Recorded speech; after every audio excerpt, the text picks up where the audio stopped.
what's up, guys? It's Brando over here at the Blue Devil Den. I was going to talk a little bit about the Duke Blue Devils matchup they just had up against the Wake Forest Demon Deacons. Wake Forest, great team in the ACC right now.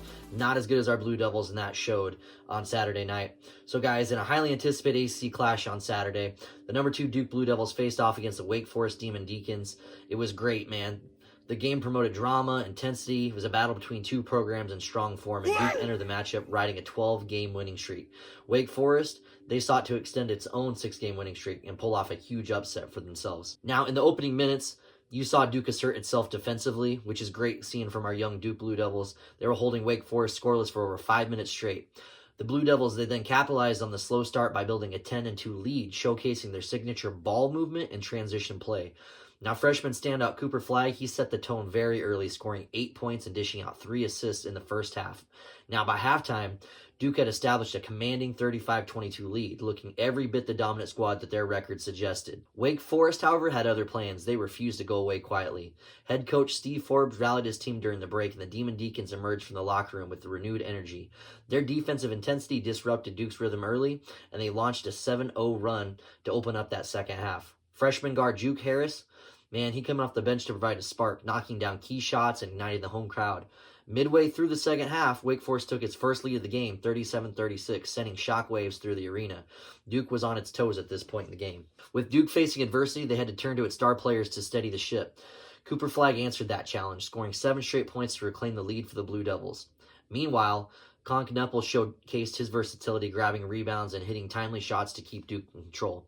Still, the Demon Deacons kept coming after it, with Hunter Salas contributing 12 points and 7 rebounds in an effort to keep the upset bid alive. With just under 4 minutes remaining in the game, it was real close, and people were starting to get nervous on both sides of the ball. Both teams traded baskets, and the intensity reached a fever pitch. Mason Gillis coming off the bench for Duke, he made perhaps the play of the game with the shot clock winding down and Duke clinging to a 1-point lead. Gillis stepped up and drained a clutch three-pointer from the corner to give his team breathing room.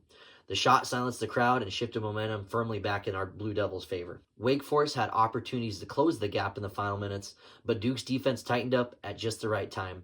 The Blue Devils, they held the Demon Deacons to just 3 of 18 shooting from beyond the arc for the game, and that's a testament to their perimeter pressure. Now on the offensive end, Flagg continued to deliver, finish with 24 points, 7 rebounds, and 6 assists, another dazzling performance. As the final buzzer sounded, though, Duke emerged with a hard-fought ACC victory, winning 63-56. Now, Wake Forest, got to give them credit where credit's due. They really put pressure on us, and it came down to the wire. But I tell you what, Duke's defensive intensity and just their overall grit had won this game, which is great seeing from a bunch of freshmen. After the end of the game, Duke head coach Jon Scheyer, he praised his team's composure in a post-game interview, highlighting the contributions of role players like Gillis and Kneppel. Games like this test your character, Scheyer said. I'm proud of the way we responded when the pressure was on. For Wake Forest, this loss marked the end of an impressive winning streak, but Forbes emphasized the positives. We went toe-to-toe with one of the best teams in the country. I'm proud of our fight, and we'll continue to learn from this experience. That says volumes about where we are as a program, and I love seeing that from other teams, giving us the respect that we have not only deserved, but the respect that we earned. Victory keeps Duke atop the ACC standings as they prepare for another key matchup against NC State Wolfpack. It's going to be exciting to see this next game, and I know just like you, you're looking forward to it. And man, I got to say, I don't see us losing another game in ACC play anytime soon. We got a game looming here soon up against our rivals up in Chapel Hill, and we'll see what happens. But not too concerned about that either. Anyways, guys, that's been a quick rundown of the Duke versus Wake Forest Demon Deacons basketball game. We're looking great at the end, getting towards the end of the season.